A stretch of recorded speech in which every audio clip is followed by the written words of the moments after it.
Hi everyone. So I would like to share with you today. Nahanap ko na po yung phone ko. Yes. Thank you so much. Thank you so much dun sa sumagot ng tawag ko dun sa nakakita ng phone ko. You know who you are. Thank you so much. So one of my colleagues asked me if nakakapag-function pa ba ako that day kasi nawala yung phone ko and they knew na bago yung phone. So sabi ko yes, maybe because hindi ako nakaramdam ng nervyos.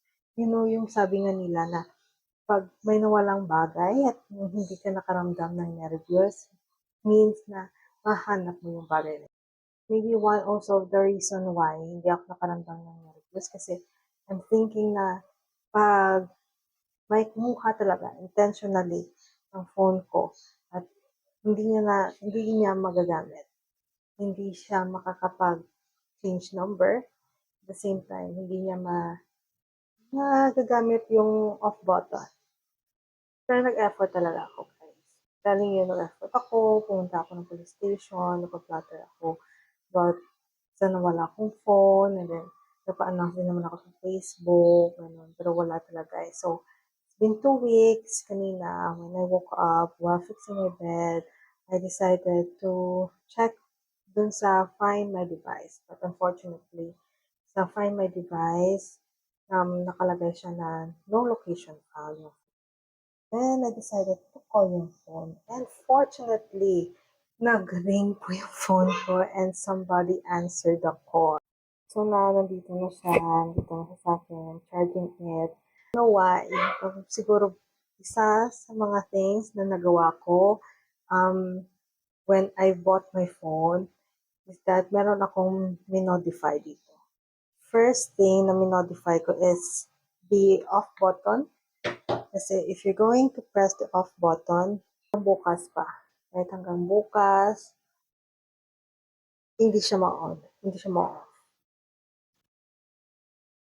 Yung isa ding feature na ginawa ko sa phone ko is wala siyang SIM card.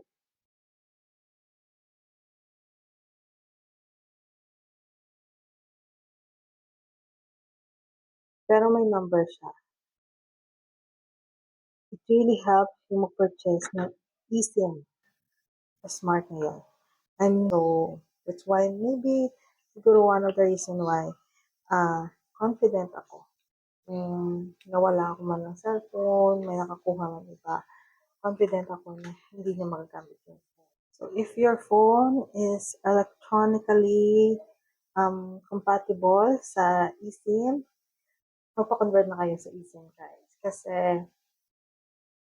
Kasi yung first thing talaga na gagawin, just like my husband's phone, nung nawala siya, is kinuha yung SIM card na. This one, dahil naka-electronic SIM card siya, so hindi niya rin naman ma-deactivate kasi hindi nga niya magamit yung button, wala rin siyang face recognition, walang access sa password ko. It's 2 tips na mai-share ko sa inyo if you are an iPhone user and if you want to keep your phone safe. So, that's all for today. I'm so happy. I'll charge my phone. So, bye-bye.